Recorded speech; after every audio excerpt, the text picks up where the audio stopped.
Homelessness has a face. 10,000 different faces. Homeless on any given night in metropolitan Atlanta. Do you see someone sleeping on the sidewalk? Do you see someone on the exit ramp with a cardboard sign? A person who is lazy and just not willing to work. Maybe it's a homeless encampment. Or someone sleeping in an abandoned building.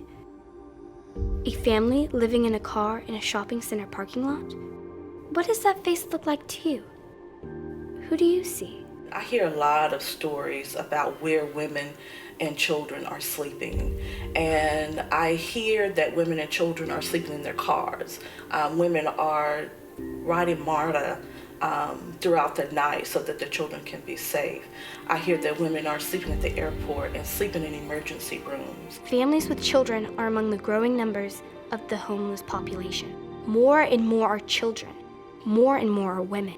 Many are unable to afford housing. Others have lost their jobs. Because when you become homeless, it's not as simple as just, well, go get an apartment, or just, sometimes there are factors where you can't just bounce back, and not knowing what am I gonna do in that moment. I need a moment to regroup, or I need a moment to, how am I gonna do this? It's a scary feeling because you don't know. Some are victims of domestic violence. Domestic abuse can be a major contributor to women and children being homeless. It's estimated that anywhere from 25% to 50% of women and children that are homeless as a result of domestic violence. What if the person you loved and trusted the most decided today would be a good day to hit you? What would you do? Would you stay?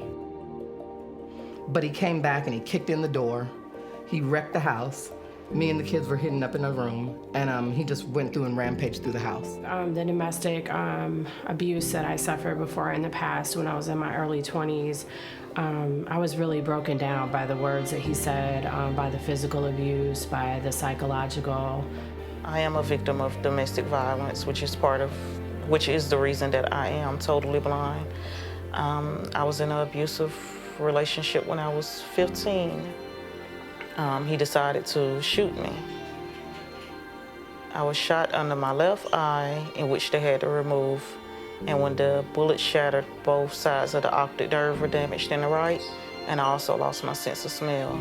Don't think it could happen to you? These women didn't either. Their homelessness was by chance, not by choice.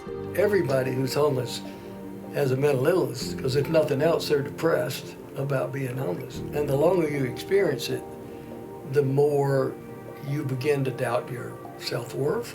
Why am I having this problem when other people don't have it? It's a serious problem also because of the impact it has on children, long-term. Trauma experienced as a child has a long-term impact. And every night my dad, he was drunk, and he used to come in there and beat and pull my mom's hair and beat her. And one time he stabbed her in the arm, and my sister tried to defend her, but all he did was just pull my sister into a room and beat her with his belt. Your self-confidence, you carry anxiety with you, which has adverse health consequences besides affecting your reactions to other people. It's a destabilizing condition. When you're depressed, when you feel less than, when you have low self-esteem, sometimes you need that extra hand to pull you up, to build you up, to tell you that you can do this. And so Solomon's Temple wants to be one of those organizations that brings the hope back to the lives of all families. At Solomon's Temple, we see the homeless.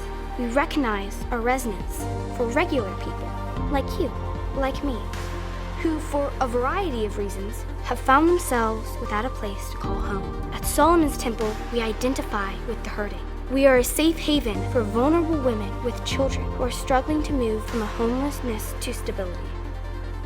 At Solomon's Temple, we recognize their value. We strive to restore dignity and respect that is often lost when a permanent address is lost. At Solomon's Temple, we eliminate despair. We provide families with a comfortable place to lay their head, and we understand the need to know where your next meal comes from. At Solomon's Temple, we change lives. We provide our families with tools to become self-sufficient and break the cycle of homelessness. This is a place that I never seem to make the kids seem more welcome than anything, and it cares about who you are as a person. You never be disrespected. You always be treated with the utmost respect. You be felt like you're an adult. You're understanding of the situation that we're in. When I left Solomon's Temple, I was able to get myself and my children into housing, but we stayed in our apartment for 2 years. We never had an issue. Rent was paid every single month on time.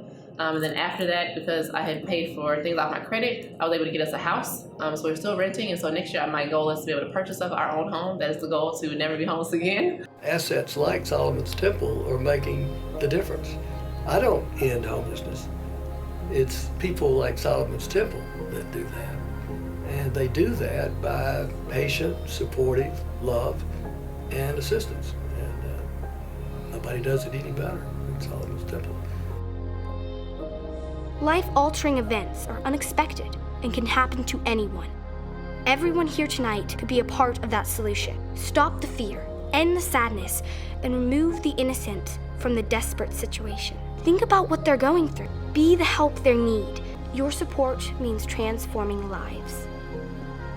And the king shall answer and say unto them, Verily I say unto you, inasmuch as he has done it unto one of the least of these my brethren, ye have done it unto me.